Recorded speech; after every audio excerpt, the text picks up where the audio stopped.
Hello, how are you doing today? Welcome to today's session. And today I want us to just look into what we call financial goals.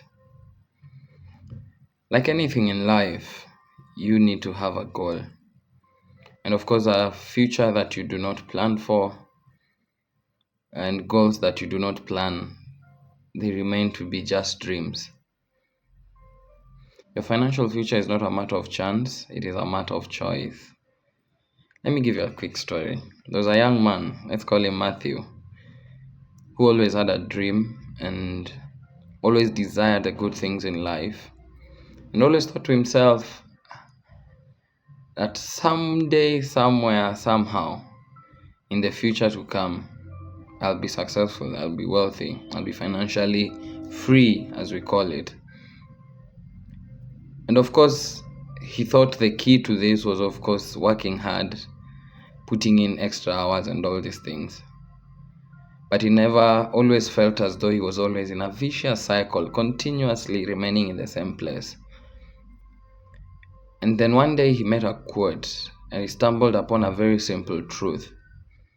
And that truth said, a dream without a plan is just a wish. And that moment for him changed everything, because it spoke to him the reality that you can actually be very hardworking, very committed to your vision and the things of your life. But if it is not broken down and put down, documented as a goal, all it remains to be is just a wish. And so and this brings me to our conversation today on setting of our financial goals. You have to start somewhere. So how do you set your financial goals? It has to start with a dream. Ramit Sethi calls this the rich life.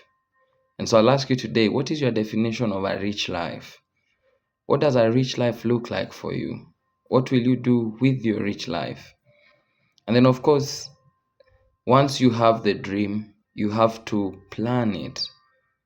You have to write it down. You have to write it down. Because goals that are written down are goals that get done. And writing them down keeps you focused and accountable on what you want to achieve. And then, of course, in your writing down, you have to set SMART goals, in that they need to be very specific. They need to be measurable. They also need to be actionable, in that you can break them down into steps. They need to be realistic, so that you do not set goals that are not really practical, but are goals that actually you can achieve. Does not limit you to dream big, but it also allows you to occupy and to do the things that you can do within the time you set for yourself. And they also need to be time bound. So you need to have deadlines on when some of these goals need to be met. And then after you've written them down, you need to share or seek a support. Share or seek support. Tell a mentor, tell a friend, tell a family member or someone who is close to you and whom you can entrust this information with. And then you need to have a review plan, a review and an adjustment plan. Because life changes, and so should your plans change.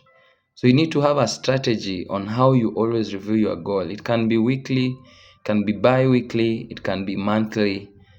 But you need to have a strategy on how you review your goals. And then you need to take daily actions or daily steps towards achieving your goals. It could be 10 minutes of your day just looking at your goals and telling yourself, this is what I need to do. Why? Because this helps to keep the vision alive in you, and it helps to keep you focused on what you intend to do and where you intend to go.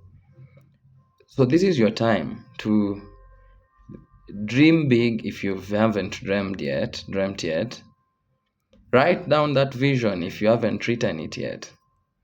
And go for that goal. Break it down into actionable steps. Or reach out to that accountability that you need and go for that goal. As we all know, and I've said this, your financial future, like every other thing in life, is not necessarily a matter of chance, but it is a matter of choice. And so you can start today by planning wisely, and watch your dreams turn into your reality. But it all starts with a dream. So dare to dream big.